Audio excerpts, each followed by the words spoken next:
Well, hi and welcome to a new week. Have you ever run out of petrol? Or have you driven around thinking, hoping and praying that you find a service station in time? There are a few reasons why we might run out of petrol.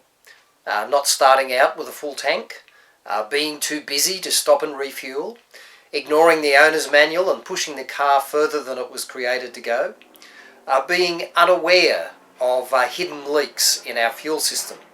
That's happened to me.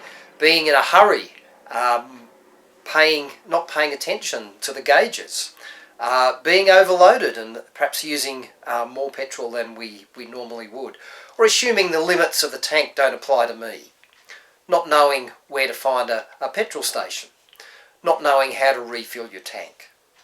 Well, maybe you can identify with some of those reasons if you've run out of petrol.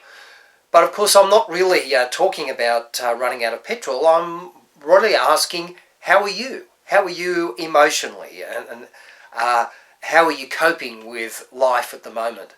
Because when you think about those reasons that we run out of petrol, they might actually apply to our life as well. So let me run through the list again, thinking this time not about the car, but about you, your stress level, your emotional health.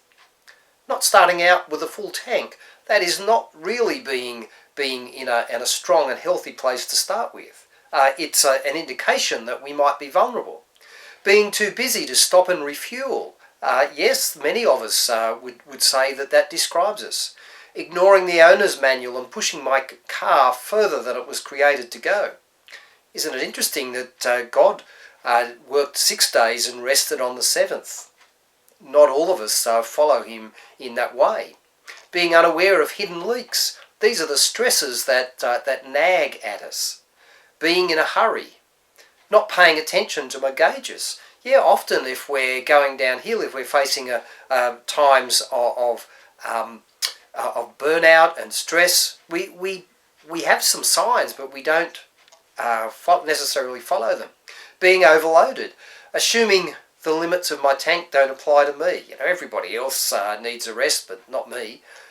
Not knowing where to fill or how to fill, and not knowing how to refill my tank. Feelings of emptiness right now are at an all-time high. So many of us are feeling empty and drained, and this isn't new though. People have gone through periods of feeling drained and empty, stressed, for centuries, forever really. I think of the times of the Depression and the First and Second World War. But if you want to go way back, the book of Lamentations is Jeremiah's feeling of stress and disappointment with life after Jerusalem had been invaded and destroyed. This is what he writes in Lamentations chapter 1. How deserted lies the city, once so full of people. How like a widow is she, who once was great among the nations. She who was queen among the provinces has now become a slave. Bitterly she weeps at night. Tears are upon her cheeks. Among her loves there is none to comfort her. All her friends have betrayed her. They have become her enemies.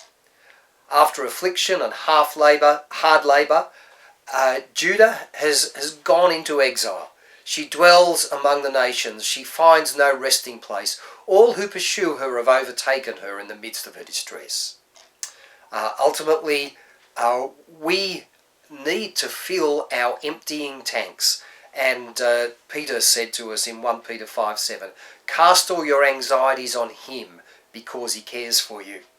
It is in our relationship with Jesus that we ultimately find the strength and power that might come through the hope that we have in him for the future that will help us overcome the stresses and difficulties of today. So make sure you spend some time focusing on Jesus, meditating on his word, going to him in prayer, and cast all your anxieties on him because he cares for you. Father, as we come to a new week, again with unknown things before us, pray, Father, that you would help us, guide us, and that you would give us the strength to overcome. Pray, Father, that you would help us be connected to you in every way. In Jesus' name we pray. Amen. Thank you for joining me. Bye for now.